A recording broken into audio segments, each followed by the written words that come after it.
everybody. I don't think I have been back here since I graduated, but it's great to be back, and I'm excited to tell you a little bit about what I do at NASA. So go ahead to the next slide, please. So I started out at Kenwood Elementary School and went to Raven Valley, went to Korea. Here are some pictures of me. I played basketball. I used to be able to do my stats homework outside, which was always fun. We played in battle of the bands on the stage. And I even wanted to be an astronaut back then, so I dressed up as one for Halloween one year. And I've actually wanted to be an astronaut since I was about 3 years old. And I saw a rocket launch at night on one of the old space shuttles, and ever since then, my parents told me I just said I wanted to be an astronaut. And I am not yet an astronaut, but I do work for NASA, and I am continuing to apply. So an astronaut, you have to apply once every 5 years. And maybe you'll get it, and maybe you won't. You just have to keep applying. So I'm in the process. We'll see how far I get. Next slide, please. So after that, I ended up going to UCLA. And one thing I will tell you guys, I don't know how many of you are seniors, but during your college experience, in addition to college, you should definitely do internships. As many internships as you possibly can. I got to work at NASA for 2 internships, and that definitely helped give me some connections to go ahead and get a career there later on. But generally the internships are paid and they're a lot of fun. You just meet cool people, get to go to new cities, states, wherever you want. Next slide, please. So then I decided that I wanted to travel. So I'm sure many of you would like to go see the world and check that out, but to be an astronaut, you can't have a gap. You can't tell the people who are interviewing you, oh yeah, I just wanted to take a year off to travel. That doesn't even work so well. So I found a way to continue my studies while still traveling. And I did that through the International Space University, and I got my master's degree there, and that was in Strasbourg, France. And as part of that program, we also got to go to Russia and learn how they do their space program. And that is a lot different than we do ours. And you'll hear a little bit about that, because right now we actually have to use them to So we'll get there. Next slide. So then I decided to keep staying in Europe because I had so much fun. And I moved to the Netherlands and I did my PhD there in astronomy. And that was a lot of fun. There's tulips and great cheese and all the great stereotypical Dutch things. Next slide. And finally, I had a change of heart. I thought that I could continue to study astronomy and study the big questions of why are we here, are we alone, how did we get here, and then keep applying to be an astronaut and it would all work out. But I kind of lost touch with that dream, and I thought that it was hard to get excited to tell people about what I was studying because it was so narrow and so unimportant to our everyday lives that I decided to switch paths. I really wanted to help astronauts directly. I wanted to work with them, I wanted to make their quality of life while in space better, and I wanted to make it more possible to explore further and longer. And so I found another cool program in London that was a master's degree in space physiology. So that basically is everything that happens to your body when you go into space. And I'll talk to you about some of those things, but basically, we've evolved to be on Earth. All of our bodies work with gravity.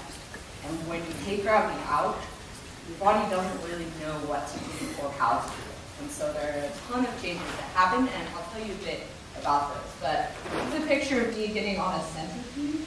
So this bed will tilt down, and then it spins till the force on your feet is 3 times the force of gravity. And so basically you're just getting spun and all of the blood is pooling to your legs. And they do this as a test to see how long you can go without passing out, because all the blood is going from your head all the way to your feet. So I survived this one, that was great. We actually had a race and I beat the other girl, but I don't know how impressive that is. I guess it just means I have a good heart. Next slide. So this is my favorite part about all of my studies. And it's traveling. I really fell in love with traveling, seeing the world, and instead of just taking pictures in front of all of these, great things like smiling thumbs up, I decided to take headstand pictures everywhere. So these are just some of my favorites, but one of the really big benefits of actually leaving the U.S. is that the whole world seems a lot smaller. The US is a giant, giant, giant country. When you go to Europe, you can travel between countries very easily and get so much culture in such a small place. So I definitely suggest that if you guys are able. And it doesn't mean that you don't have to go to college. You can go to college there. Germany actually offers bachelor's degrees in English for free. So something to consider. All right, next slide. So what do I do? Well, the really boring answer and boring charts is that I'm a sensory motor physiologist. And you can see some pictures here of what that means. We don't need to read about them, but it's kind of an area of the medical field. Next slide. The fun answer is that I make astronauts do sobriety tests when they get back from space. So this is not a joke. This task that you can see up here in the left, this is a test that we do with astronauts, and they have to touch my finger to their nose, just like any sobriety test. We have them walk a line, heel to toe. And we do this because they look like they're drunk. I'll show you some videos of what the astronauts look like, but they are stumbling around and they cannot even walk when they get back from space. So next slide. The complicated answer is that I'm a space neuroscientist studying sensory motor recovery time constant of long duration space flight. If you don't know exactly what I want to do, or what I'm doing, this is it. And I'm going to break that down a little bit for you. So next slide. So I've been talking about sensory motor. What is that? Well, we break it into two parts, and the first part is the senses. So the senses you're familiar with are eyesight, hearing, touch. All of those are great, but there's actually two really important senses that don't get a lot of attention. And the first is the vestibular system, and that's your inner ear, and it helps you balance.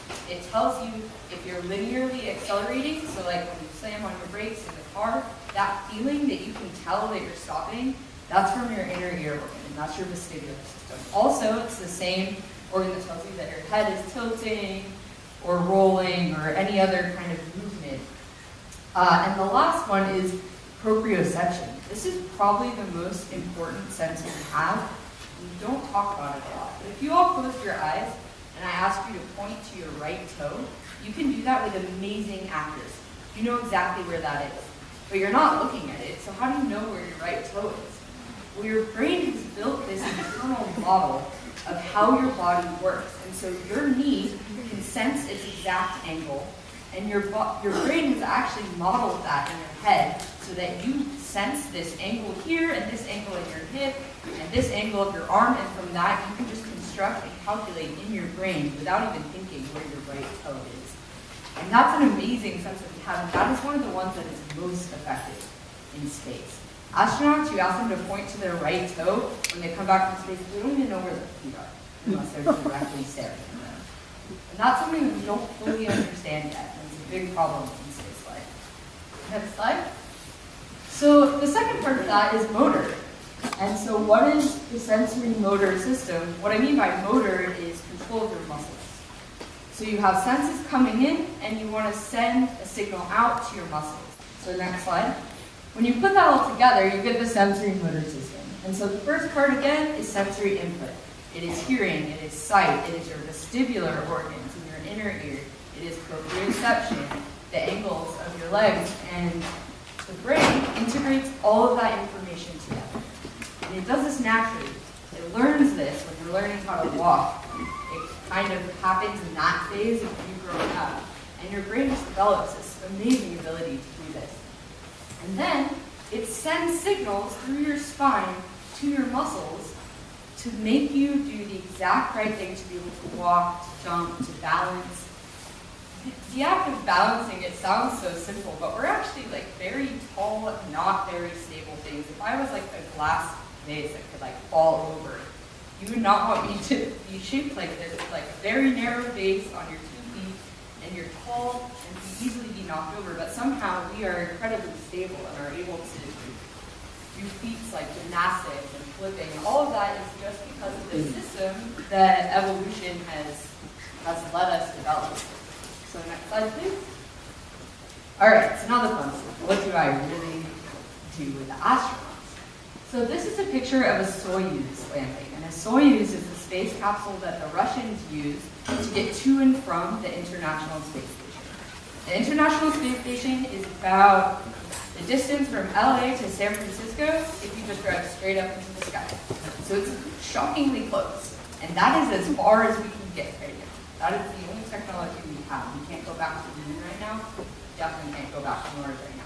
So we just go back and forth to the International Space Station, and there's 6 people that live there full time, always up there, and they rotate through.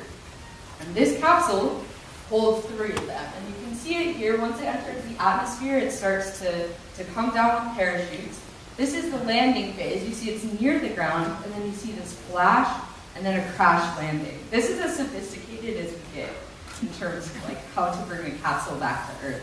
And what that is when it gets close enough to the ground, it fires retro rockets, so extremely powerful rockets, at the ground to kind of slow it down a bit, and then it literally just crashes. And because of that, you can see the capsule is totally charred, it's over on its side, and the astronauts are in rough shape because they just literally crashed into the ground.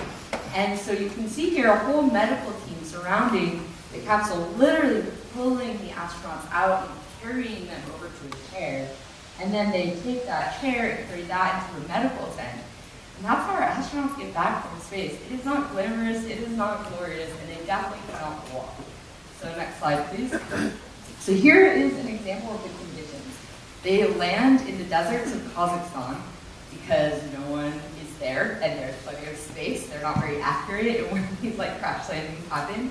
And sometimes there's 10 feet of snow, sometimes it's like this, total whiteout conditions. And you come in like 10 helicopters, and you just have to like circle until you find this capsule.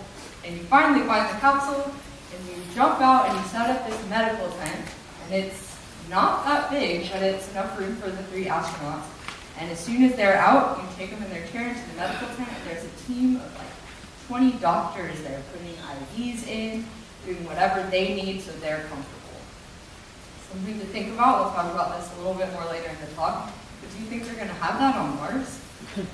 There's not going to be like a medical team just like waiting for these astronauts when they land. They can't walk, so it's a major issue. Next slide, please. So this is astronaut Scott Kelly, and that's me instrumenting him up. So before I show you the actual videos of how the astronauts look in the tent, I just want to tell you a bit about the instrumentation.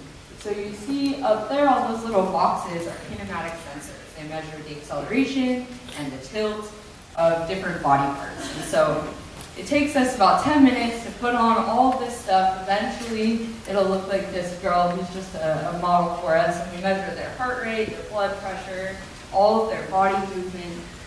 And the goal of this is that we need to track how quickly they recover. So we need to be able to understand, okay, when they land, they can't walk, great. But if they needed to, if there's an emergency, how quickly can they walk? How long do they need before it's safe for them to get out of their vehicle and do something that might be an emergency, say, on Mars? So once we kind of measure their body and all of these factors, we can hopefully say with confidence, great, so when they land on Mars, they need to hang out in that capsule for like 12 hours, let's say. And then it's safe enough for them to get out. But we don't know that yet. So that is part of what I'm working on. And that is why it's so cool that we get to actually go out into the tent and test these astronauts an hour after they landed. And you're going to see in the next slide exactly how scary that really is. So I want to introduce you guys to the task that I'm going to show you first. It's called the tandem walk. Feel free to try this at home. Maybe have someone watching just in case. But you stand up straight, feet together, arms crossed over your shoulders, close your eyes, and you just want to walk heel to toe. You have to make sure that your heel touches your toe. So I just did that. I've practiced a little bit, but not excessively. You should be able to do it. With a normal proprioceptive and vestibular system, you should be able to do this. When the astronauts get back an hour after landing, next slide, this is how they look. So this is one astronaut attempting to do this as best. I can't show you this. This is what he's got. You see 2 people, 2 doctors on either side ready to catch him because he could fall at any moment. He has no idea where his feet are. He's letting his body weight go over too far, so he stumbles forward or to the side. I mean, these astronauts cannot do a single correct step in this tandem walk. Can you go ahead and click the top video here? And there's different strategies for that. So I'm just going to show you the other videos in 1 second. But some astronauts just go for it. So one of the ones I'm going to show you is they just like throw their weight forward and just like stumble through it. That's not very safe. Some astronauts can't tell where they are. Yeah. So this guy's a stumbler. He just went for it. And then everyone around is just ready in case he falls. And this one is different. This one's, well, first of all, this is with his eyes open. So you think, oh, maybe it's just because their eyes are closed. No, it's just they can't balance, they can't walk. And another strategy you see is this like little tapping. They're like, I'll find it eventually. I just gotta let, oh, okay, there we go. And then they'll take the next step. But regardless, they can't function. So next slide, please. So why does this matter? Well, in the future, we would like to be able to send our own astronauts up and not rely on the Russians for many reasons. First of all, they charge us $17 million every astronaut we send up. It is actually cheaper for you to buy a ticket with the Russians. That costs $10 million. Anyone can do it. So we have Boeing collaborating with NASA to build a new capsule. But believe it or not, although the Russians have kind of a ghetto situation for crash landing in the desert, we haven't figured out how to land on land yet with a capsule. So we are still doing water landings like we did in Apollo when we were going to the moon in the 60s. Can you imagine those astronauts who cannot even walk in a straight line trying to get out of this capsule in the middle of the ocean with huge waves? It's just not possible. And so we need to find some way to train this out of them. So we want to be able to have them do something while they're in space so that when they get back, their brain is better at adapting. Their brain is able to remember what gravity feels like and how to move within gravity. So another reason why this is so important is Mars. I mentioned this before. There is going to be no medical on Mars. And it's very possible that something could go wrong in the landing, that they might need to get out of that spacecraft immediately. There could be a fire, for instance, or hopefully nothing too much worse than that. And so they can't have a situation where they can't walk when they get to Mars. So the biggest challenge in our research is how can we train these astronauts? How can we train our brain? It's called learning to learn. We want to teach the brain to learn faster. And not learn like you guys are all learning right now, but learn how to remember balance, remember orientation, and how, come to our toes so accurately. So that's what we're doing now in my lab at NASA. Next slide, please. So I have a question for all of you. If you could go tomorrow on a one-way trip to Mars, who would go? Nice. I definitely said yes when I was your age. For those who didn't see, that was about like 25% of the days said yes. So, can we go to the next slide? So why I would not go tomorrow now is there are some pretty serious problems. I'm sure you guys have heard of SpaceX. Maybe Elon Musk. He made this awesome video of this cool spacecraft that's going to send all these people to Mars. And he unveiled it at this big conference. And what he didn't ever say is how he's going to keep people alive once they get there. And he doesn't really care. He's a transportation man. He wants to get you there. He doesn't care what happens when you're there. But we do. NASA does. And there are some major problems that we have to overcome. The number one is radiation. On Earth, we have the Earth's magnetic field totally blocking us from any bad radiation. But as soon as we leave the Earth's magnetic field, we're no longer protected. Even on the moon, we're not protected at all. Galactic cosmic rays can hit you, any solar flares can hit you, and what will that actually do? Well, a few things. One, long term, it will cause cancer, and it will cause bad cancer and fast cancer. Number 2, it can actually affect your cognitive ability, so it will make you less intelligent. Number 3 is it can basically completely damage your ability to reproduce. So maybe that's not super important to you, but if we want to go to Mars one way, probably that's something we should be thinking about. The second is bone loss. This is a real picture of an astronaut's bone. This is before, and this is in space. Their bone just starts deteriorating, and you actually end up peeing out the calcium in your bone.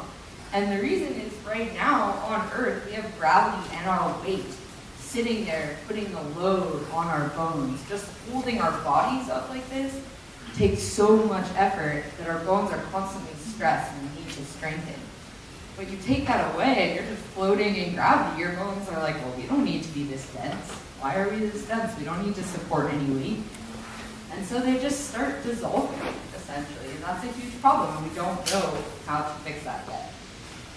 The sensory motor dysfunction is what I talked to you about, but that honestly will go away after the first 24 hours. Like even the worst case, after 24 hours, you can walk.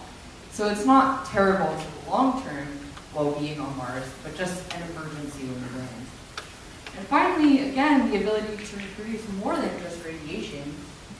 When a woman's carrying a baby, that baby can sense gravity from very early on. And the baby actually orients itself to gravity. So like the head is pointing down, and the baby can only do that if gravity is there. So there are questions about whether you could even procreate if there's no gravity, or if Mars gravity is enough gravity. It's so low that maybe it's not even high enough. So these are huge questions. So I'm excited about going to Mars. I would go one day.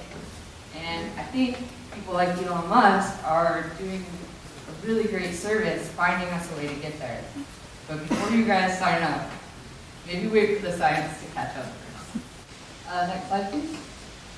So I just want to leave a lot of time for questions. You can ask me anything you like about space, astronomy, the future, NASA. Yeah? My opinion on aliens is quite simple. Have you ever heard of the German paradox? This is pretty cool. But basically, if you think about the probability of like the chance that there are planets around a star and then how many stars there are, and all of that probability, it's basically impossible for there not to be life. But then you can ask yourself, well, why haven't we seen life? And there's various answers to that. But the theory right now is that there's some threshold, that like something terrible is going to happen at some point, and only a tiny percentage of civilizations actually pass that threshold and are able to remain. And so the question is, have we already passed that threshold, or is it still coming up for us? So I think there's definitely life, whether there's intelligent life or not. Yeah? You said during a Russian crash landing that the catapult shoots off a rocket under it. Is that just to slow down all momentum crashing down to Earth? Exactly. So the parachutes are good, but they're not good enough. If this has happened, those don't fire, the astronauts will come out with broken bones. So it's pretty serious. But you can survive it without the rockets. Yeah. So what steps are you currently taking for them? Good question. What steps are we taking? We are in the process right now of developing a training regime for this learning to learn idea. And the idea is that before they leave, we have this really awesome treadmill that's on this base that can move in like every direction. And so we put them on this treadmill and we just move the base and make them walk. And that trains them that even though their feet are telling them something different, they still have to ignore it and balance anyway. And then we also have these pads that you stick behind your ears. We send electrical shock into your inner ear system. So it basically feels like your body is moving in some crazy, unpredictable way, and you still have to be able to walk. And so by training them to ignore the signals that are not telling them good information, So whether that be the ground moving or the vestibular organs going crazy, you just teach them to ignore that and focus on the good information, and focus on what your eyes are seeing. So that's what we're trying to do now. We're still in the process of making that better. So not much, just a real effort. Yeah. Do you, and people, researchers like you, do you like the entry of all these private companies getting older or still So that's a good question. That was about if we like private industry or not. I would say yes and no. I like the fact that private industry is creating competition and making things affordable. So that's super important. The government doesn't really care. They just spend whatever it takes, and that's not great. But they cut corners. And so you've seen all the failures with SpaceX. They've had plenty of successes too, and that's awesome.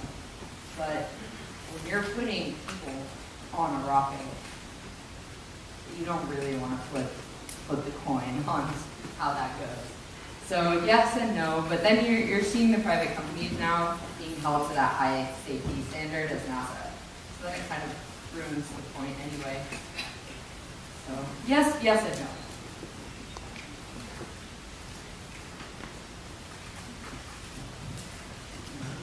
Yeah? I think testing the astronauts is pretty cool. It is unbelievable. I was able to show you some videos of the astronauts. I wish I could show you more. But it is unreal when they get back, how they move and how they see the world. It will take an astronaut to do this test where they're lying on the ground and you ask them to stand up as quickly as possible. If you try this at home, it'll take 3 to 5 seconds. It will take them 20 seconds to get up. And they're super motion sick. They are often actually vomiting right there in front of you. And it is kind of neat to think that's really cool. But from a science perspective, it's crazy to see what space really does to the human body. So I think that's my favorite part. Oh. Hey, why? Oh my goodness. Why do you want to become an astronaut? Why do I want to become an astronaut? That's a great question. I think being an astronaut is pretty cool for the basic reason of getting to go into space. But more so, I'm a scientist. I'm super curious about everything, and the idea that not only I get to go to space, but I just get to go up there and do science all day. I get to be a lab rat, and people are just gonna measure everything about me, and I get to contribute to hopefully humanity getting off this planet. I think that's a really helpful thing, because I think if we don't get off this planet, eventually that will many years down the line be the end of humanity.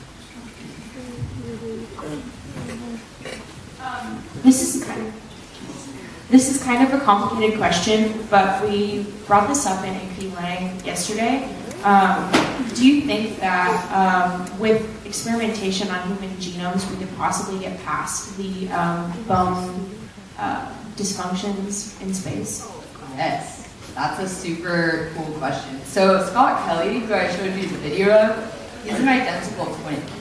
And his brother was also an astronaut, but is no longer. He's retired. And they did a twin study when he spent a year in space. And they compared the genomes of both those brothers and just saw what space did to that. So that is the new frontier of medicine, is looking at someone's genes and being able to give actual personalized medicine for someone's genes. And so that is one avenue. We could develop some sort of medicine to fix someone's genes on that level, and that could solve everything. Or, scarier thing, I don't know if anyone has seen the movie Gattaca, I strongly suggest it. Yeah, so you could select based on genes. And for someone like me, that is the worst fear, right? You don't want to be selected based on your genes, because you could get your gene sequence and find out that you have a 50% chance of getting bone cancer, and then you can never be an astronaut, even though there's a 50% chance of never getting it. So yeah, you can select for it, but I don't think we'll see that for a while, because I think privacy around genes is a very touchy subject right now. Yeah. Is Elon Musk making a TV show? Oh, you mean about Mars? Yeah, that's what I heard about. Huh, okay, so I'm not sure about that, but a Dutch company did make a TV show. Started to make a TV show called Mars One, and they wanted to fund this whole spaceship's production to go to Mars through a reality TV show where they interviewed 10,000 people and cut it down to the 100, and they're going to do this reality show of their training and all this drama, and from the money from that, actually build the rocket. So I think that's a little silly. I'm pretty sure from a psychological standpoint, those are not the kind of people you maybe, I don't know. There's a lot of very cool people that are in that group, so it'll be interesting to see what happens with that. It is still happening. Like, this show could at any point happen. So keep your eyes out for that. I'll be interested in what happens. Okay, we would like to take the last few minutes to officially induct Marissa Rosenberg from the class of 2005 to the Marie Creo High School Alumni Hall of Fame.